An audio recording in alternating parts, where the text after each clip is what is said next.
আচ্ছা, একবার ভেবে দেখুন তো, একজন মানুষের পেটে ঠিক কতটা ক্ষুধা থাকলে বা সে কতটা মরিয়া হলে আক্ষরিক অর্থেই দেশের মানচিত্র খেয়ে ফেলার হুমকি দিতে পারে।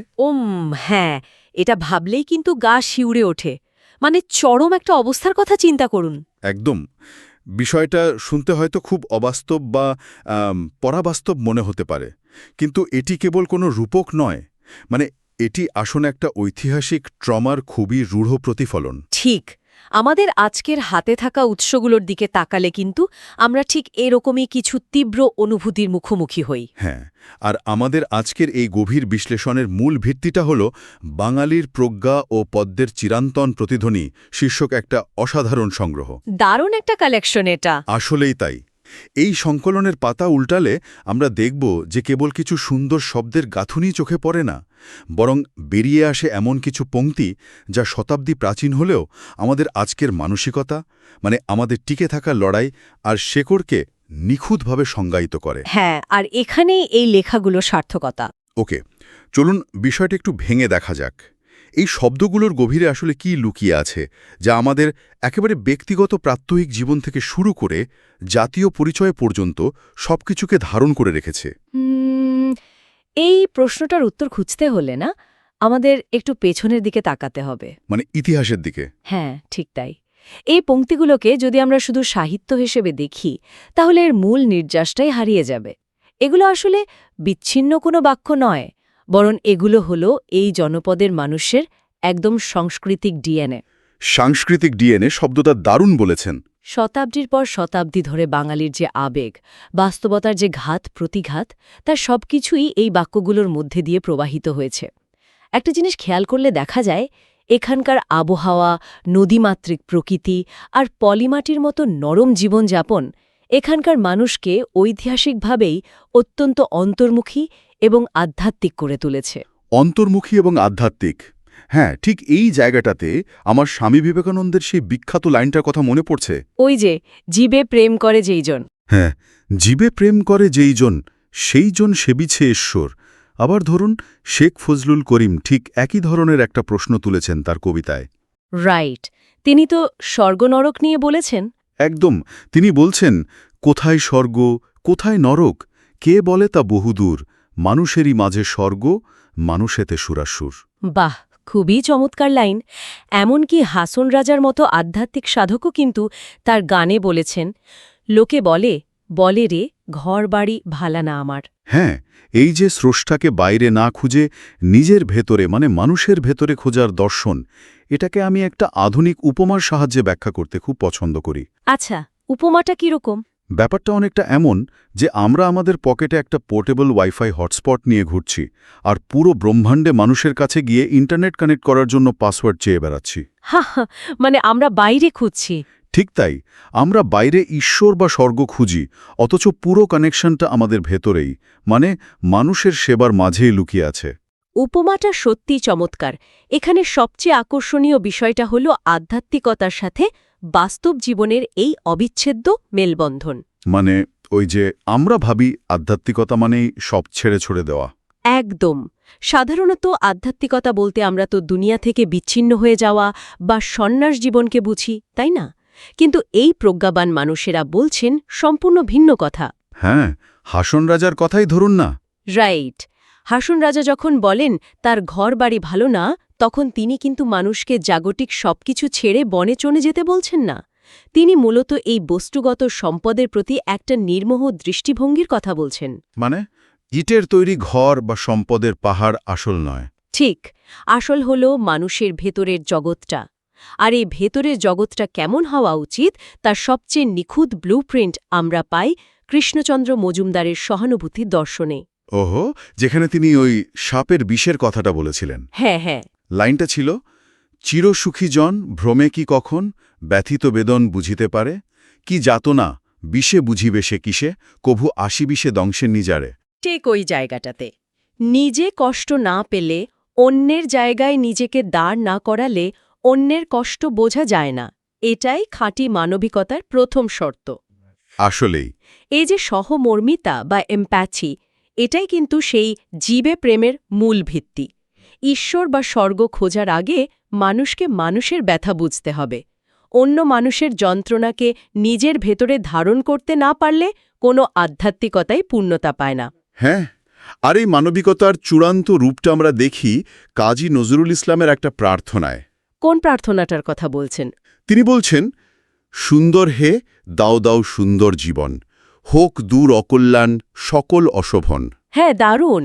লক্ষ্য করার মতো বিষয় হল, এখানে তিনি কেবল নিজের ব্যক্তিগত মুক্তির জন্য প্রার্থনা করছেন না, বরং বৃহত্তর সমাজের সব অকল্যাণ দূর করে একটা সুন্দর জীবনের প্রার্থনা করছেন।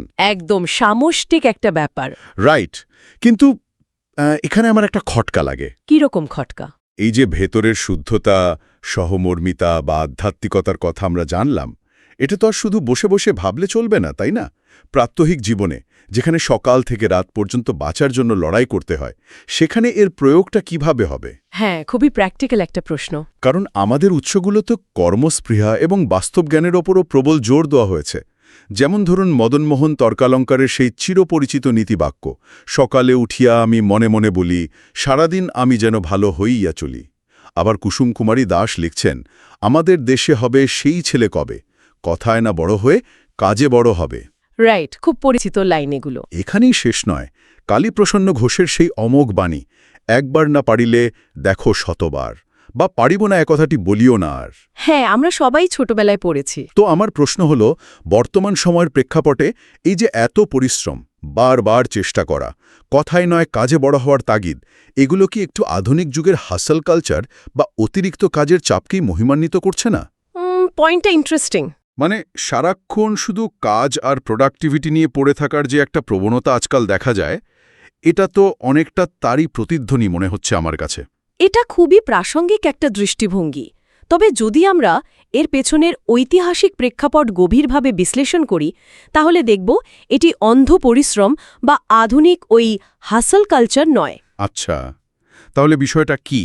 আমাদের ঊনবিংশ শতাব্দীর বাংলা রেনেসা বা নবজাগরণের সময়কার সামাজিক কাঠামোটা বুঝতে হবে। তখন ব্রিটিশদের প্রবর্তিত নতুন শিক্ষা ব্যবস্থা আর কাঠামোগত কর্মসংস্থান বা কেরানিগিরি সমাজে একটা বিশাল পরিবর্তন আনছিল। হ্যাঁ, একটা শিফট তো হচ্ছিল বটে। সেই সময়কার কবিরা বুঝতে পেরেছিলেন যে শুধু আধ্যাত্মিকতা বা কৃষিভিত্তিক ধীরগতির জীবন দিয়ে নতুন পৃথিবীর সাথে তাল মেলানো যাবে না। তাই এই পংক্তিগুলো কোনো যন্ত্রের মতো কাজ করার নির্দেশিকা নয়, বরং এগুলো হলো স্থিতিস্থাপকতা বা রেজিলিয়েন্স তৈরির মন্ত্র। রেজিলিয়েন্স শব্দটা খুব জুৎসই এখানে। কুসুম কুমারী দাস যখন সেই ছেলের কথা বলেন, তিনি মূলত এমন এক ভবিষ্যৎ প্রজন্মের স্বপ্ন দেখছেন যারা শুধু ফাঁকা বুলি আওড়াবে না, বরং জাতির মেরুদণ্ড সোজা করে দাঁড় করাবে।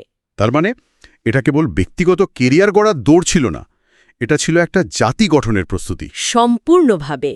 আর এর সাথে বাস্তব জ্ঞানের গুরুত্বটা খুব চমৎকারভাবে ফুটে উঠেছে সুকুমার রায়ের বিদ্যে বোঝাই বাবু মশাই কবিতায়। ও হ্যাঁ, ওই বাবু আর মাছির গল্পটা। ঠিক, সেখানে দেখা যায় এক বাবু মশাই নৌকায় চড়ে মাঝিকে জিজ্ঞেস করছেন সূর্য কেন ওঠে বা জোয়ার ভাটা কেন হয় তা সে জানে কি না।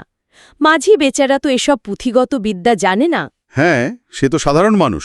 কিন্তু কিছুক্ষণ পর যখন নদীতে ঝড় ওঠে, তখন সেই তত্ত্বজ্ঞানে ভরা বাবুমশাই সাঁতার জানেন না বলে চরম বিপদে পড়েন। এটা হলো বাস্তব জ্ঞান বা স্ট্রিট স্মার্টনেসের অভাবের একটা তীক্ষ্ণ সামাজিক সমালোচনা। একদম তাই। শুধু তত্ত্ব জানলেই হবে না, বাঁচার মতো ব্যবহারিক জ্ঞান থাকতে হবে, নইলে সূর্য কেন ওঠে তা জেনেও নৌকাডুবি থেকে বাঁচা যাবে না। এই উপমাটা সত্যিই অসাধারণ। আর এই কর্মযজ্ঞের মাঝেও যে মানবিকতা হারিয়ে ফেলা যাবে না, সেটা নিয়ে আবুল হোসেন মিয়া বেশ চমৎকার কিছু কথা বলেছেন। হ্যাঁ, তার উক্তিগুলো বেশ বাস্তবমুখী। তিনি বলেছেন, একটুখানি ভুলের তরে অনেক বিপদ ঘটে। অর্থাৎ শুধু কাজের পেছনে ছুটলেই হবে না, কাজের ক্ষেত্রে সচেতনতাও জরুরি। রাইট। আবার তিনি যখন বলেন, একটুখানি স্নেহের কথা, একটু ভালোবাসা গড়তে পারে এই দুনিয়ায় শান্তি সুখের বাসা, তখন বোঝা যায় যে বড় বড় সফলতার পেছনে ছোটার পাশাপাশি মানুষের প্রতি ছোটখাটো স্নেহ বা ভালোবাসার প্রকাশও যে একটা সুস্থ সমাজের জন্য কতটা অপরিহার্য। এই জায়গাটিতেই বাঙালির মনস্তত্ত্বের একটা সুন্দর ভারসাম্য দেখা যায়, তাই না? হ্যাঁ, ব্যালেন্সটা খুব দারুণ। একদিকে তারা জীবনযুদ্ধে টিকে থাকার জন্য কঠোর পরিশ্রম করতে প্রস্তুত, অন্যদিকে তারা তাদের আবেগ আর স্নেহের জায়গাটুকুও সযত্নে লালন করতে চায়। এখানে বিষয়টা সত্যিই দারুণ কৌতূহল উদ্দীপক হয়ে ওঠে। কিভাবে? মানে এ যে ঔপনিবেশিক কাঠামোর ভেতরে টিকে থাকার লড়াই, পুঁথিগত বিদ্যা আর বাস্তব জ্ঞানের দ্বন্দ্ব, এসবের ভেতরে মানুষ কিন্তু হাঁপিয়ে ওঠে। দিনের শেষে তার একটা আশ্রয় দরকার হয়। হ্যাঁ, সেটা তো বটেই। আর এই উৎসগুলো ঘাটলে দেখা যায় বাঙালির সেই পরম আশ্রয়টা কোনো নির্দিষ্ট ভৌগোলিক সীমানা বা দালান কোঠা নয়, বরং তার মাতৃভাষা এবং শেকড়ের নস্টালজিয়া। একদম খাঁটি কথা। রামনিধি গুপ্তের লেখা লাইনগুলো লক্ষ্য করলে বিষয়টা স্পষ্ট হয়। তিনি বলছেন, নানান দেশের নানা ভাষা, বিনে স্বদেশী ভাষা, পুরে কি আশা। তিনি আরও এক ধাপ এগিয়ে বলেছেন, সে দেশ আমার নয় গো আপন, যে দেশে বাঙালি নেই। বাহ! ভাষা যে শুধুই যোগাযোগের একটা যান্ত্রিক মাধ্যম নয়, বরং এটা যে নিখাদ একটা আবেগ, তা এখান থেকেই বোঝা যায়। অতুল প্রসাদ সেনও তো এই আবেগের জায়গা থেকেই গিয়েছেন, মোদের গরব, মোদের আশা, আমরি বাংলা ভাষা। হ্যাঁ, ভাষার প্রতি এই যে তীব্র অনুরাগ, এর মনস্তাত্ত্বিক কারণটা কিন্তু বেশ গভীর। আচ্ছা, সেটা কিরকম? যখন বাইরের পৃথিবীতে সংগ্রাম করে মানুষ ক্লান্ত হয়ে যায়, তখন তার মাতৃভাষাই তাকে তার হারানো শৈশব আর শেকড়ের কাছে ফিরিয়ে নিয়ে যায়। এই নস্টালজিয়াটা সবচেয়ে হৃদয়স্পর্শী রূপ পেয়েছে যতীন্দ্রমোহন বাগচির কাজলা দিদি কবিতায়। ও, বাঁশবাগানের মাথার উপর চাঁদ উঠেছে ওই, মাগো আমার শোলক বলা কাজলা দিদি কই। ঠিক, এই লাইনগুলোর ভেতরে একটা বিশাল মনস্তাত্ত্বিক শূন্যতা আছে। এটি শুধু একজন হারিয়ে যাওয়া বড় বোনের জন্য শোক নয়, তাহলে এটা আসলে কি? এটি আসলে সেই গ্রামীণ, অবিভক্ত, শান্ত একটা অতীতের জন্য পুরো বাঙালি সত্তার এক সামষ্টিক শোক। আধুনিকতার জোয়ারে যখন সেই সম্পর্কগুলো হারিয়ে যেতে বসে, তখন মানুষ এই শূন্যতাটাই অনুভব করে। ঠিক যেন সুকুমার বড়ুয়ার সেই সরল আগুদির মতো, এমন যদি হতো, ইচ্ছে হলেই আমি হতাম প্রজাপতির মতো। হ্যাঁ, একদম, ওই শৈশবের আকাঙ্ক্ষা। প্রজাপতি হওয়ার এই কল্পনাটা আমাদের একদম শেকড়ে, শৈশবের সেই নিষ্কলুষ দিনগুলোতে ফিরিয়ে নিয়ে যায়। কিন্তু একটু ভেবে দেখলে বোঝা যায়, শেকড়ের এই আশ্রয় তো সবসময় নিরাপদ থাকে না, তাই না? হ্যাঁ, ইতিহাস তো সেটাই বলে।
যখনই শেকড় এই ভাষা বা অস্তিত্বের ওপর আঘাত আসে তখন কি হয়? তখন এই নস্টালজিক প্রজাপতি হতে চাওয়া আর কাজলা দিদির জন্য কাঁদা আবেগপ্রবণ মানুষগুলোই কিভাবে যেন একদম পাল্টে যায়। তারা হয়ে ওঠে তীব্র বিদ্রোহী। যদি আমরা বিষয়টিকে বড় পরিসরে দেখি তাহলে দেখব স্বাধীনতার এই স্পৃহা কিন্তু এই অঞ্চলের মানুষের একদম মজ্জাগত। রাইট। যখনই তাদের সেই নিরাপদ আশ্রয়ে কেউ হাত দিয়েছে তখনই তারা গর্জে উঠেছে। রঙ্গলাল বন্দ্যোপাধ্যায় যেমন প্রশ্ন তুলেছিলেন, স্বাধীনতাহীনতায় কে বাঁচিতে চায়? এটা নিছক কোনো কবিতার লাইন ছিল না। এটা ছিল পরাধীনতার শৃঙ্খল ভাঙার একটা বৌদ্ধিক হাতিয়ার। একদম।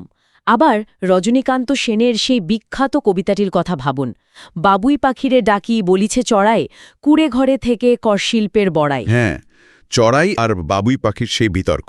সেখানে চড়াইয়ের রাজপ্রাসাদের চেয়ে বাবুই পাখির নিজের তৈরি করা কুড়ে ঘর অনেক বেশি গৌরবের। কারণ সেখানে রোদ বৃষ্টির কষ্ট থাকলেও নিজের একটা স্বাধীনতা আছে। পরাধীনতার স্বস্তির চেয়ে স্বাধীনতার কষ্ট যে অনেক বেশি মহৎ, এই দর্শনটা এখানে খুব স্পষ্টভাবে প্রথিত করা হয়েছে। আর যখন এই মৌলিক স্বাধীনতা বা বেঁচে থাকার ন্যূনতম অধিকারটুকুও কেড়ে নেওয়া হয় তখন প্রতিবাদের ভাষা কতটা রূঢ় এবং অপ্রতিরোধ্য হতে পারে তা আমরা আমাদের উৎসগুলোতে থাকা কিছু আধুনিক কবিতার লাইনে পাই। হ্যাঁ, ওই ক্ষুধার জায়গাটা। আমি একদম শুরুতে যে মানচিত্র খাওয়ার কথা বলেছিলাম সেটা মূলত রফিক আজাদের একটি কবিতার অংশ। তিনি লিখেছেন, ভাত দে হারামজাদা, তা না হলে মানচিত্র খাব। আবার সমর সেনের কথায় আমরা পাই, আমার স্বপ্ন হোক ফসলের সুষম বন্টন। এই কবিতাগুলো আসলে চরম বৈষম্য এবং বঞ্চনার এক অসাধারণ মনস্তাত্ত্বিক দলিল। একদমই তাই। এই পংক্তিগুলোর একটা দারুণ দিক হল এগুলো কিন্তু প্রাত্যহিক রাজনীতির ঊর্ধ্বে উঠে যায়। এখানে সমাজে যখন চরম ক্ষুধা, দারিদ্র্য ও সম্পদের অসম বন্টন দেখা দেয় তখন মানুষ কিভাবে দেয়ালে পিঠ ঠেকে গেলে মরিয়া হয়ে ওঠে, সাহিত্য শুধু সেই বাস্তবতার দর্পণ হিসেবেই কাজ করে। হ্যাঁ, এখানে কিন্তু আমরা কোনো রাজনৈতিক পক্ষ নিচ্ছি না। অবশ্যই না, আমরা শুধু মূল সূত্রের সাহিত্যিক দিকটাই দেখছি। একজন ক্ষুধার্ত মানুষের কাছে, তা সে বামপন্থী হোক বা ডানপন্থী, তার কাছে রাজনৈতিক মতাদর্শের চেয়ে এক মুঠো ভাত অনেক বেশি সত্য। একদম খাঁটি কথা। এই সাহিত্যগুলো কোনো নির্দিষ্ট গোষ্ঠীর হয়ে কথা বলছে না, এগুলো আসলে একটা ভেঙে পড়া সমাজ ব্যবস্থার আয়না হিসেবে কাজ করে, যেখানে মানুষের আদিম প্রবৃত্তিগুলো অস্তিত্ব রক্ষার তাগিদে জেগে ওঠে। হ্যাঁ, একজন মানুষ যখন চরম ক্ষুধার শিকার হয় তখন তার কাছে মানচিত্র বা ভৌগোলিক সীমানার কোনো অর্থ থাকে না। এটা একটা ভয়ানক অথচ নির্মম সত্য। ঠিক। আর অধিকার আদায়ের এই সংগ্রাম যখন ভাষা আন্দোলন বা মুক্তিযুদ্ধের মতো বৃহত্তর প্রেক্ষাপটে গিয়ে দাঁড়ায় তখন তার তীব্রতা আরও বহুগুণ বেড়ে যায়। 52 ভাষা আন্দোলনের প্রেক্ষাপটে মাহবুবুল আলম চৌধুরী লিখেছিলেন, এখানে যারা প্রাণ দিয়েছে সেখানে আমি কাঁদতে আসিনি। বাস, কি অসাধারণ শক্তি এই কথায়। লক্ষ্য করুন, কাজলা দিদির সেই শোক বা কান্না এখানে আর নেই। এখানে শোক পরিণত হয়েছে শক্তিতে। মোহাম্মদ মনিরুজ্জামানের লেখায় আমরা পাই এক অকল্পনীয় দৃঢ়তা। মার চোখে নেই অশ্রু, কেবল অনল জ্বালা, দুচোখে তার শত্রু হননের আহ্বান। মানে কান্নার জায়গাটা আগুন নিয়ে নিয়েছে। হ্যাঁ, যে মা তার সন্তানকে হারিয়েছেন তার চোখে কান্নার কোনো জল নেই, বরং আছে শত্রুকে ধ্বংস করার এক হিমশীতল আগুন। প্রজাপতি হতে চাওয়া সেই নিরীহ মানসিকতাটা কিভাবে চরম বাস্তবতার আঘাতে এমন বিধ্বংসী রূপ নিতে পারে তা সত্যিই ভাবিয়ে তোলে। এই বিবর্তনের ধাপগুলোই কিন্তু আজকের এই আলোচনার সবচেয়ে বড় প্রাপ্তি। তা তো বটেই। প্রথমে আমরা দেখলাম মানুষের ভেতরের জগৎ, কিভাবে সে আধ্যাত্মিকতা এবং সহমর্মিতা দিয়ে নিজেকে তৈরি করে। এরপর দেখলাম প্রাত্যহিক কাজের নীতি আর বাস্তব জ্ঞান। হ্যাঁ। তারপর দেখলাম বাইরের কাঠিন্য থেকে বাঁচতে কিভাবে সে নিজের ভাষা এবং শেকড়ে আশ্রয় নেয়। এবং সবশেষে আমরা দেখলাম সেই ভাষা বা অস্তিত্বের উপর আঘাত এলে সে কিভাবে বুকের রক্ত ঢেলে দেওয়ার অদম্য সাহস দেখায়। একদম একটা পূর্ণাঙ্গ জার্নি। আর এই পুরো ভূখণ্ডের যে দীর্ঘ সংগ্রাম, যে ইতিহাস, তার অবিসংবাদিত নেতার চিরন্তন কীর্তি স্মরণ করেই অন্নদাশঙ্কর রায় লিখেছিলেন সেই অমর পংক্তি, যতকাল রবে পদ্মা যমুনা গৌরী মেঘনা বহমান, ততকাল রবে কীর্তি তোমার শেখ মুজিবুর রহমান। একটা জাতির উত্থানের পুরো গল্পটা যেন এই দীর্ঘ সাহিত্যিক যাত্রার পড়তে পড়তে লুকিয়ে আছে। তাহলে এই সব কিছুর মানে কি দাঁড়ালো? মানে দাঁড়ালো যে জনপদের মানুষের পূর্ণাঙ্গ মনস্তাত্ত্বিক পরিচয়। একদম ঠিক বলেছেন। এই কবিতা আর দর্শনগুলো কোনোভাবেই শুধু মিউজিয়ামে সাজিয়ে রাখার মতো পুরনো দিনের কথা নয়, এগুলো আমাদের আজকের দিনেরও প্রতিচ্ছবি। এগুলো আমাদের অতীত, বর্তমান এবং ভবিষ্যতের একটা নিরবিচ্ছিন্ন মানচিত্র। হ্যাঁ, আমাদের হাসি কান্না, আমাদের কাজের ধরন, আমাদের বিদ্রোহ বা আমাদের আবেগ সবকিছুই কোনো না কোনোভাবে এই পংক্তিগুলোর সাথে গভীরভাবে যুক্ত। এগুলো আত্মপরিচয়ের একটা স্থায়ী দলিল হয়ে আমাদের চিন্তার জগৎকে আজও প্রভাবিত করে চলেছে। একদম শেষে এসে আমাদের হাতে থাকা উৎসগুলোর মধ্যে একটু অত্যন্ত সূক্ষ্ম এবং অসামান্য উক্তির দিকে একটু মনোযোগ দিতে চাই। কোন উক্তিটা? বিনয়কৃষ্ণ মুখোপাধ্যায় খুব চমৎকার অথচ তীক্ষ্ণ একটা কথা বলেছেন, আধুনিক সভ্যতা দিয়েছে বেগ, নিয়েছে আবেগ। উফ, খুব শক্তিশালী একটা কথা। আজকের এই ডিজিটাল যুগে যেখানে সবকিছু এক ক্লিকে পাওয়া যায়, আর্টিফিশিয়াল ইন্টেলিজেন্স আমাদের হয়ে অনেক কাজ করে দিচ্ছে, সেখানে আমরা হয়তো সত্যি অনেক বেশি গতি বা বেগ পেয়েছি। হ্যাঁ, গতির তো কোনো অভাব নেই এখন। কিন্তু আজ এই আলোচনা শেষে একটি গভীর ভাবনার বিষয় সামনে এসে দাঁড়ায়। এই যে আধুনিক সভ্যতা আমাদের এত গতি দিল, এর বিনিময়ে আমরা কি আমাদের সেই আবেগ ধীরে ধীরে হারিয়ে ফেলছি? এটা সত্যি ভাবার মধ্যে একটা প্রশ্ন। ইন্টারনেটের এই যুগে সারাক্ষণ স্ক্রিনের দিকে তাকিয়ে থেকে কি আজও কাজলা দিদির জন্য সেই শূন্যতা বা শেখরের টান অনুভব করা সম্ভব, নাকি এই যান্ত্রিক সভ্যতা আমাদের সেই তীব্র প্রতিবাদী, গভীরভাবে শেকড় সন্ধানী বা সহানুভূতিশীল সত্তা থেকে ধীরে ধীরে অনেক দূরে সরিয়ে নিচ্ছে? সেটাই তো ভয়। এই অমূল্য সাহিত্য, এই দর্শন আর এমপাখি কি কেবলই বইয়ের পাতায় আটকে থাকবে, নাকি এই অসীম গতির যুগেও আমরা এর মূল আবেগটাকে আমাদের ভেতরে বাঁচিয়ে রাখতে পারব? এই চিরন্তন প্রশ্নটি হয়তো আগামী দিনের সবচেয়ে বড় চ্যালেঞ্জ হয়ে আমাদের সামনে দাঁড়িয়ে আছে।